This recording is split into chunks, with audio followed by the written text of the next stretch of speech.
안녕하세요. 꿈꾸는 편집장 박범준입니다. 오늘은 사랑하는 관계가 깨지는 이유에 대해서 이야기를 좀 해보려고 합니다. 좀 심각한 이야기죠. 하지만 이 심각한 일들이 우리 주변에 너무나 많이 벌어지고 있지 않습니까? 저는 이제 제일 많이 보는 경험이 연애할 때는 크게 드러나지 않던, 연애할 때는 서로 좋아서 헤어지기 싫어서 같이 살고 싶어서 결혼을 하는 건데, 막상 결혼을 하고 나서는 너무 힘들다, 이 사람과의 관계가 너무 힘들다, 결혼하고 나니까 더 외롭다, 집에 들어가기 싫다, 마주치기도 싫다, 이런 경험들을 사실 많이 보고 사실 저도 겪어보기도 했거든요. 그런 이야기를 좀 해보려고 합니다. 저는 한마디로 분명히 사랑하고 서로 좋아하는데 관계가 힘들어진다? 그 이유는 대부분 하나라고 생각합니다. 바로 서로의 삶에 간섭하는 거죠. 다른 말로는 참견이라고도 부를 수 있습니다. 간섭이라는 게 어떤 거냐? 아주 간단한 것들이에요. 결혼해서 제일 많이 싸우는 게 보통 뭐라고 얘기를 하냐, 뭐 치약을 어떻게 짜느냐, 빨래를 어디에다 두느냐, 이런 사소한 것들 때문에 싸우기 시작합니다. 무슨 얘기냐면 그 사소한 것에서부터 상대방의 방식이 마음에 안 드는 거죠. 고치고 싶은 겁니다. 간섭의 기본은 뭐냐면 상대방을 고치겠다는 태도예요. 너는 그게 잘못됐으니까 이건 내가 고쳐야 돼. 안 그러면 같이 사는 내가 불편하니까. 이게 저는 기본적인 간섭으로 사랑하는 관계가 깨지는 메커니즘이라고 생각을 해요. 근데 뭐 간섭, 또 다른 말로 하면 조언이나 충고, 이런 것들인데요. 그게 뭐 이렇게 나빠 보이지 않잖아요? 충분히 그럴 수 있는 건데, 이렇게 표현을 해보면 어떨까요? 모든 사람의 삶에는 자신의 고유함이 있습니다. 한국 사람으로 태어나서 쓰는 언어가 있고, 한국의 문화 속에서 익히게 된 생각하는 방식, 사고 방식, 문화, 이런 것들이 있습니다. 또 어떤 종교나 이런 신념이 있을 수 있겠죠? 살아오면서 어떤 경험 때문에 생긴 습관도 있고 기호도 있습니다. 이런 것들이 나의 고유한 영역이에요. 근데 간섭이라고 하는 건 뭐냐면 그 고유한 영역을 인정하지 않겠다는 뜻이에요. 고유한 영역을 무시한다는 뜻입니다. 이렇게 얘기를 하니까 조금은 심각하게 느껴지지 않나요? 근데 그런 심각한 일들을 같이 살면서 무수하게 하고 있다는 거예요. 최근에 제가 인터넷에서 이런 사연을 하나 봤는데요. 어떤 아내분이 남편 컴퓨터를 쓰러 잠깐 남편 방에 들어갔다가 쌓여있는 상자들을 발견했답니다. 상자 열어보니까 다양한 처음 보는 키보드들이 있는 거예요. 알고 보니까 이제 남편의 취미생활이었던 겁니다. 마음에 드는 키보드를 사서 모으는, 수집하는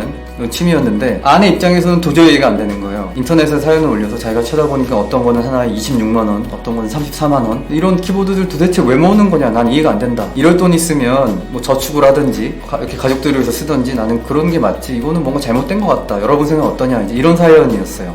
저는 개인적으로 키보드를 그렇게 막 사 모으는 취미가 이해되지 않습니다. 저는 그냥 잘 눌러지고 문제없이 작동되면 그냥 그 키보드를 하나 사서 거의 잊어버리거나 부서져서 못 쓸 때까지 쓰는 스타일이에요. 근데 제 주변에는 게임을 하기 때문에 뭔가 멋지고 기능성 있는 키보드를 써야 되는 그런 사람도 있고, 글을 써야 되는데 뭔가 이 타자감이 되게 중요해요. 그런 키보드를 일부러 찾아서 비싼 돈을 주고 쓰는 사람이 있습니다. 그게 그 사람과 나의 차이죠. 거기에 대해서 저는 터치하고 싶지 않아요. 그런데 가족이 되면서부터는 그런 것들을 터치하고 싶어 합니다. 거기에는 어떤 명분이 있냐면, 우리 삶이 연결되어 있지 않냐, 같은 집에 살지 않냐, 당신이 그 돈을 거기에 쓰느냐 여기에 쓰느냐에 따라서 달라진다라고 이야기를 하는 거죠. 그러면서 가족이라는 이유로 점점 상대방의 삶의 방식을 무시하기 시작합니다. 그것이 참견이라는 형태로 나타나죠. 사실 뭐 그런 것 좀 고쳐야 우리 삶이 좋아질 거라고 생각을 하는 거는 뭐냐면, 나와 상대방의 경계가 모호해진 거예요. 결혼을 핑계로, 가족이라는 이유로 그 핑계가 모호해진 겁니다. 그래서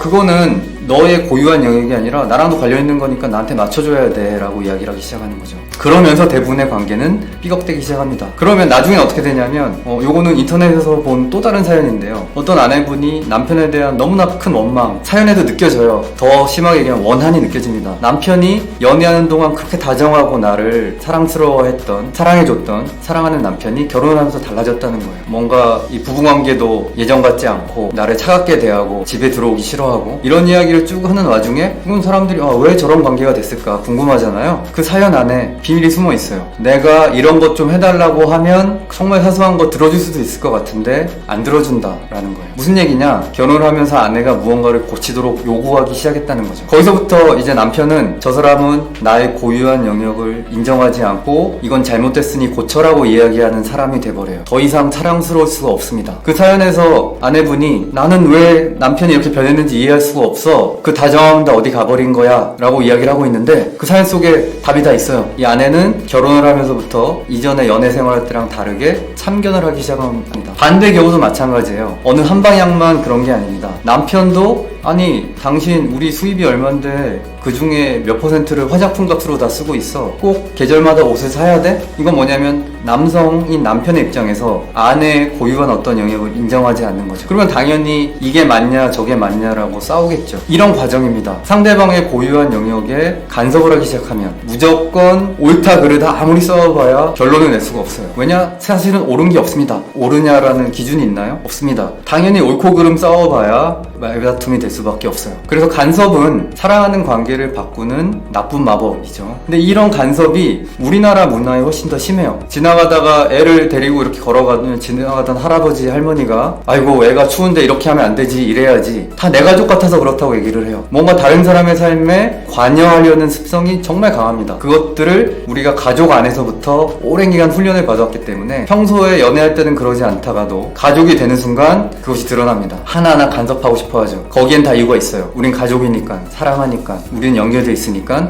이걸 고쳐야 돼. 자기 마음대로 다 살면 어떻게 살아? 이렇게 얘기를 하죠. 하지만 반대로 자신의 삶을 돌아보면 분명히 나도 내가 부족하든 남들 눈에 좀 이상해 보일지라도 있는 그대로 인정받기를 바라는 마음이 있습니다. 제가 좋아하는 노래 중에 비슷한 가사가 있는 노래가 두 곡이 있는데요. 하나는 I love the way you are 이런 노래예요. 당신이 있는 그대로의 모습을 사랑한다. 또 Just the way you are. You are amazing just the way you are. 당신이 지금 있는 바로 그대로의 모습이 너무나 황홀해, 훌륭해 이런 거죠. 사실 사랑에 빠졌을 때 우리가 느끼는 경험은 그런 거죠. 남들이 뭐라고 콩깍지를 씌웠다고 볼 수 있지만 그 사람이 있는 모습 그대로가 좋다라는 거예요. 근데 결혼을 하고 간섭을 시작하면 그대로 모습 좋은데 이건 좀 고쳐야 될 것 같아.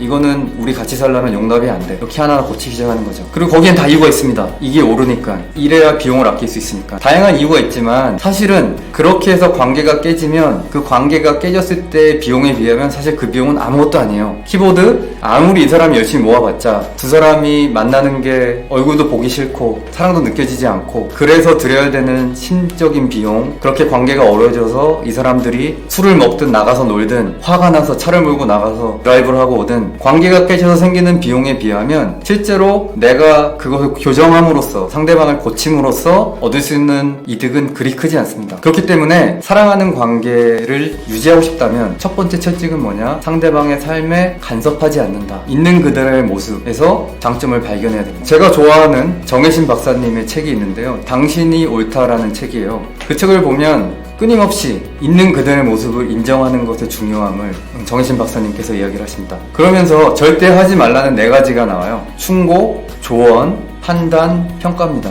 충조, 평판이라고 외우라고 교수님이 말씀을 하시는데 사실 우리가 다 좋게 생각하는 것들이잖아요. 내가 힘들 때 충고를 해주고 이러는 게 더 좋을 것 같아 라고 조언을 해주고 당신은 이런 사람이야 라고 판단하고 평가하는 것, 실제로는 정말 위험한 거라는 겁니다. 이거를 상대방이 요구했을 때 해주면 아무 상관없어요. 야 내가 이런 거 같은데 좀 어때? 나한테 평가를 물어보면 거기에 대해서 평가를 해줄 수 있겠죠. 근데 대부분의 문제는 상대방은 원하지도 않는데 야 내가 보기에는 좀 이래야 될 것 같아 라고 평가하고 조언하는 것, 이런 것들은 아까 말씀드렸던 내 삶의 고유함을 해친다라는 느낌을 줍니다. 그러면 기본적으로 나의 삶의 고유함을 해치려는 사람과 사랑을 유지할 수는 없어요. 반대로 그 사람과 사랑에 빠졌던 이유는 그 사람이 나의 삶을 있는 그대로 좋아해준다고 느꼈기 때문에 사랑했던 거거든요. 근데 야 너 이건 아닌 것 같아 고쳐, 그걸 아무리 좋은 방식으로 부드러운 방식으로 이야기한다고 할지라도 상대방이 원하지 않았는데 참견해 들어가면 상대방은 아 이 사람은 나의 고유함을 인정하지 않는구나, 사랑하지 않는구나 라고 느낄 수밖에 없습니다. 그렇게 차갑게 감정은 식어가죠. 자, 제가 오늘 사랑하는 관계가 깨지는 이유, 바로 참견, 다른 말로 하면 상대방의 고유함을 인정해주는 것에 대해서 이야기를 했는데요. 사실